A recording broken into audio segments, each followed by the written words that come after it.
Hey guys, welcome back to another video. Today's video we're going to talk about how to handle the anxiety after leaving a narcissistic relationship. Stay tuned.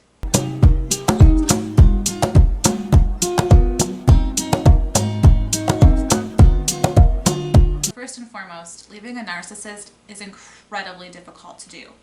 As far as level of difficulty, I would put it above single parenting, I would put it above grad school, I would put it above single parenting while in grad school. It's really hard and difficult to do.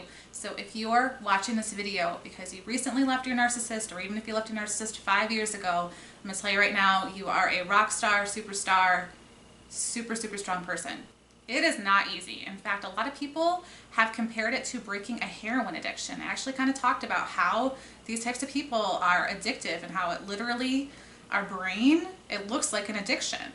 If you're interested in learning more about that, make sure that you check out my video on trauma bonds. I'll leave it linked below. But one of the surefire things that you're going to experience after leaving a narcissist or while you're leaving a narcissist is anxiety. Overwhelming, massive amounts of anxiety.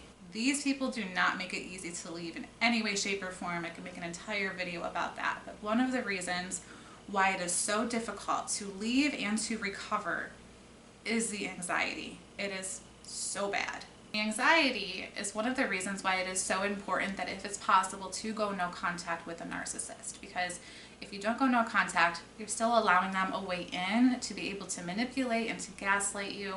So if it's possible, it's not like a co-parenting situation where you basically have to talk to that person, no contact is the best way to deal with a narcissist. So my first tip for helping with those feelings of anxiety after leaving is to go no contact. None. Block them out of your phone, take them off of social media. You don't need to know what they're doing. They don't need to know what you're doing. If they're still coming around after you made it very clear that you do not want to have contact with them anymore, get a restraining order. Because for these people, if there is a way to remain in your life, they're going to try to remain in your life, if not just to make your life a living hell. They don't want to punish you for leaving them, because when you leave a narcissist, that is the biggest narcissistic injury that could ever be inflicted. They don't like losing and they don't like rejection. So if you leave a narcissist, it's going to be one fight for your life. So if you can go no contact, that is the best way to handle a narcissist and to help with that anxiety. My second tip is to find a therapist that knows what they're talking about. And I actually made a video on that. I will leave that video linked below. Check that video out, because the person that you work with, the therapist that you choose to work with, is very fundamental in the healing process, and it can make a big difference. And this person needs to know their stuff. Recovering from narcissistic abuse as a whole is different than recovering from other types of trauma. The amount of manipulation and gaslighting and emotional abuse that narcissists inflict upon their victims is extremely hard to recover from. But it is very possible to recover from, as long as you have the guidance of someone that really understands and knows about it. So seeking help from professionals is one of the best things that you can do for yourself.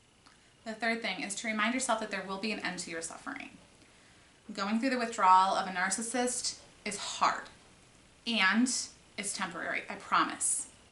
There will come a day where them or the relationship is not the first thing that you think about when you wake up in the morning. And getting through to this part can be tricky, because it really does require us to sit with a lot of uncomfortable feelings and emotions. I will say the number one thing that we don't want to do is to try to avoid those feelings of discomfort and anxiety. Avoiding it is only going to make us repress it, and it's going to find other ways to come out.